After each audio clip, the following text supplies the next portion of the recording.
महादेव। होली का पर्व आने वाला है और बहुत सारे लोग इस आशा में रहते हैं कि ये त्यौहार पे हम ऐसे क्या उपाय कर सकते हैं जिससे हमारे जीवन में कुछ सकारात्मक परिवर्तन आए। तो आज के इस वीडियो में मैं आपके लिए कुछ उपाय लेकर के आया हूँ और वो जो उपाय हैं वो आपके सुख समृद्धि से कर्ज से जुड़े हुए हैं और इसके साथ साथ अगर घर पे या आपके ऊपर किसी प्रकार का कोई तंत्र मंत्र बाधा है या घर पे किसी प्रकार का कोई वास्तु दोष है,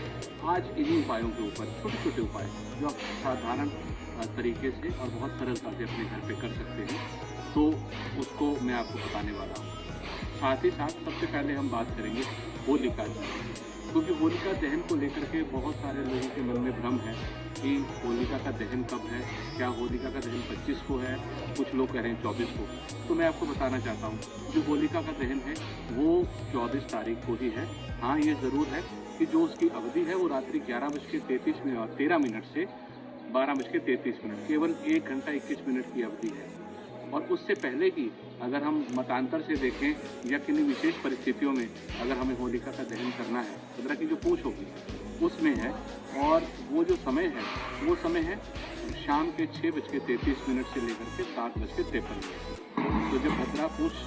में हो तब उसमें हम जो है वो होलिका का दहन कर सकते हैं। वो भी करीब 1 घंटा और कुछ मिनट का ही है। तो हम शाम को 6:33 से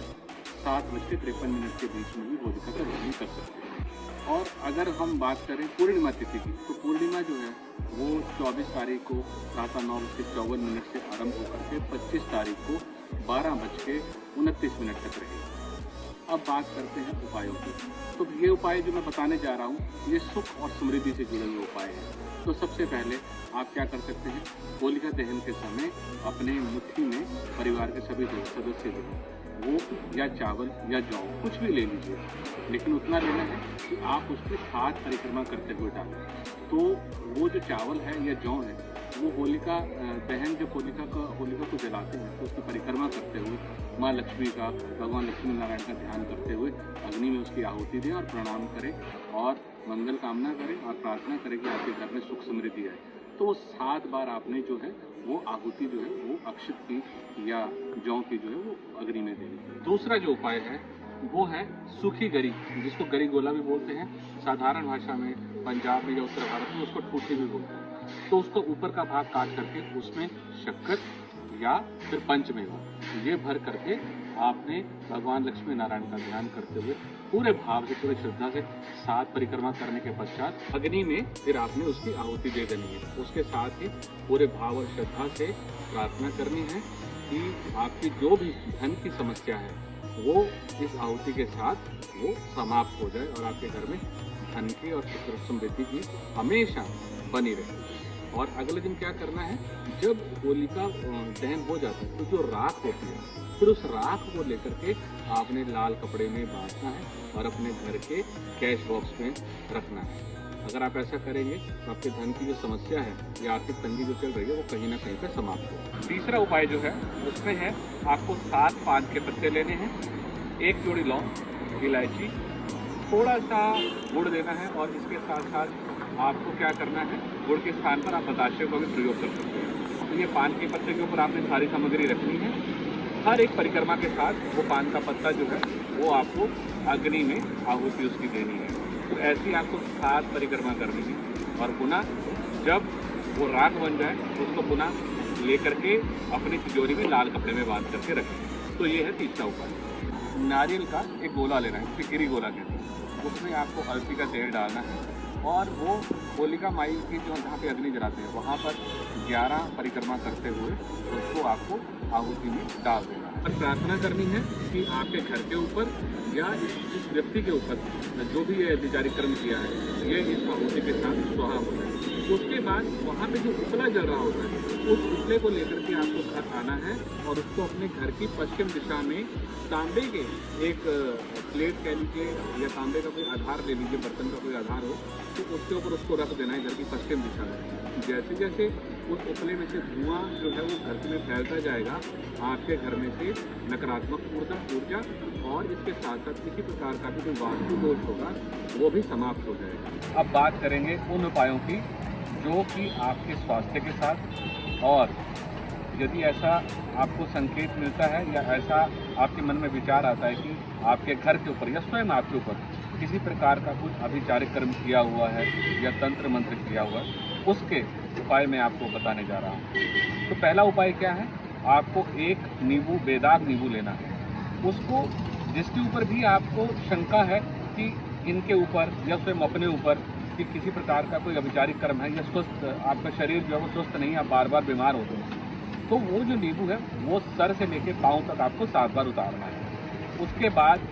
एक चाकू लेना है, वो चाकू भी सर से लेकर पाँव तक 7 बार उतारना है। अब उसी चाकू से उसके 7 टुकड़े करने हैं और उसके बाद हर टुकड़े को हर परिक्रमा के साथ अग्नि में आहुति देनी है और यही प्रार्थना करनी है कि यदि किसी के ऊपर, यदि इस जातक के ऊपर या आप स्वयं के ऊपर किसी प्रकार का कोई अभिचारिक कर्म है या किसी ने किया हुआ है, तो वो इस आहुति के साथ वो समाप्त हो जाए।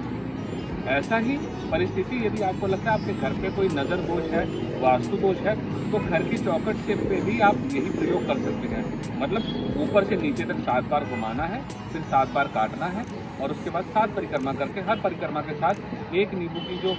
पाक है उसको आपको उसमें डाल देना है। कई बार ऐसा होता है कि बहुत प्रयास करने के बाद भी हम कर्ज से मुक्त नहीं हो रहे होते। होलिका के दिन आपको क्या करना है, एक नीले रंग की बोतल में आपको अपने घर की उत्तर दिशा में मनी प्लांट लगाना है या अपने कार्यक्षेत्र में भी लगा सकते हैं,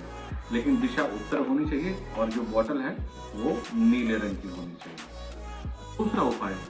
दालचीनी। कहते हैं दालचीनी भगवान लक्ष्मी नारायण को बहुत प्रिय है, तो होलिका के दिन सुबह जो है वो आप मंदिर जाइए, भगवान लक्ष्मी नारायण को अर्पण कीजिए और प्रसाद के रूप में उसे ग्रहण कीजिए। तो दालचीनी जो है वो भगवान लक्ष्मी नारायण को अर्पण करने के बाद जब हम प्रसाद के रूप में ग्रहण करते हैं, वापस लेकर के आते हैं,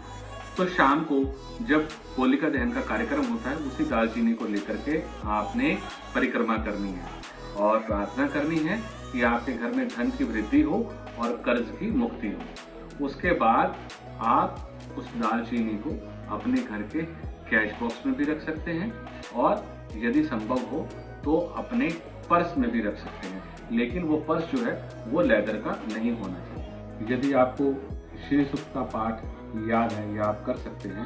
तो जब होलिका का दहन होता है वहाँ आसपास बैठ करके आप उसका पाठ कर सकते हैं और अगले दिन उसका हवन भी करते हैं। यदि आप ऐसा करते हैं तो ना सिर्फ आपके घर में धन की वृद्धि होगी, इसके साथ ही कर्ज से भी कहीं ना कहीं पे आपको शीघ्र ही मुक्ति मिलेगी। एक और उपाय होता है, वो होता है फिटकरी का। तो जो फिटकरी होती है, फिटकरी के टुकड़े को एक कपड़े में आपने बांध लेना है और उसको पीपल के पेड़ के नीचे आपने किसी जगह को खोद करके वहां उसको दबा देना है या वहां रख भी सकते हैं। उसके ऊपर एक भारी चीज, वजन वाली चीज जैसे ईंट या पत्थर है वो रख दें और 5 मुखी दिया जो है वो अगर आप होलिका दहन वाले दिन अगर जलाते हैं सूर्यास्त के बाद, तो भी कर्ज से मुक्ति की संभावनाएं जो है वो बढ़ जाती है। एक भीमसेनी कपूर जो है वो लेना है, गुलाब की कुछ पत्तियां लेनी है। भीमसेनी कपूर से वो गुलाब की पत्तियां जो है उसको जलाना है और उसके बाद जो उसका जो राग है उसको भी यदि आप अपने कार्यक्षेत्र में, व्यापार क्षेत्र में या फिर अपनी जेब में भी रखते हैं और कैश बॉक्स में, घर में धन रखने के स्थान पे भी यदि आप ये रखते हैं, तो भी धन वृद्धि की संभावनाएं और कर्ज से मुक्ति की संभावनाएं बहुत बहुत शीघ्र बनती हैं। तो ये कुछ छोटे मोटे उपाय थे जो होलिका दहन पे मैंने आपको बताया, आप इनको कीजिए, पूरे विश्वास और श्रद्धा के साथ कीजिए, तो निश्चित रूप से आपके जीवन में बहुत ही सकारात्मक परिवर्तन देखने को मिलेंगे और बहुत ही सकारात्मक परिणाम भी देखने को मिलेंगे। जाते जाते एक छोटा सा उपाय, जिन भी बहनों का विवाह जो है वो नहीं हो रहा है, विवाह को विलंब है, तो वो ऐसे में एक जटा वाला नारियल जो है वो अपने सर से 7 बार उतार करके उसको आप अगर अग्नि में समर्पित करते हैं, तो ऐसा कहते हैं कि आपकी कुंडली में कितने भी दोष क्यों ना हो, और इसके साथ साथ कुछ ऐसी दशाएं जो हमारे को फेवर नहीं कर रही है, हमारे विपरीत चल रही है, उसके विपरीत परिणाम आ रहे हैं, तो वो भी अपना सकारात्मक परिणाम देना शुरू हो जाती हैं। और इसके साथ साथ यदि आप ऐसा उपाय करते हैं तो इससे आपके विवाह के योग यदि किसी तंत्र मंत्र के द्वारा भी बंधे हुए हैं तो इसका उपाय करने से आपको उससे भी मुक्ति मिल जाती है। होलिका दहन के अवसर पर हम विशेष प्रकार से जो लोग बार बार बीमार होते हैं या दीर्घकालीन बीमारियों से ग्रस्त हैं, दवाई ले रहे हैं, लंबी बीमारी चल रही है और उनको लाभ नहीं हो रहा है, उनके लिए हमारे ज्योतिष संस्थान में विशेष प्रकार से ताबीज जो है, रक्षा कवच जिसको कहें, वो बनाए जाते हैं। और यदि आप उसको धारण करते हैं और उसका नियम का पालन करते हैं तो निश्चित रूप से स्वास्थ्य में आपको लाभ होगा। और इसके साथ साथ यदि किसी के ऊपर कोई तंत्र मंत्र बाधा है या कोई मानसिक अवसाद की बीमारी है जिसे डिप्रेशन बोलते हैं, उन लोगों के लिए भी होलियों के ऊपर हम विशेष प्रकार के रक्षा कवच धारण सिद्ध करते हैं और विशेष प्रकार की ध्वनि का भी हमने निर्माण किया है। तो यदि कोई भी इच्छुक यदि इनमें हो तो वो हमारे नीचे दिए गए नंबर के ऊपर जो है वो संपर्क करके और जानकारी प्राप्त कर सकते हैं। जाते जाते पुनः आपको रंगों के त्योहार की बहुत बहुत शुभकामनाएं। महादेव हमेशा आपके जीवन में खुशियों के, प्यार के, समृद्धि के रंग भरते रहे और आप हमेशा जीवन में स्वस्थ रहे और प्रसन्न रहे।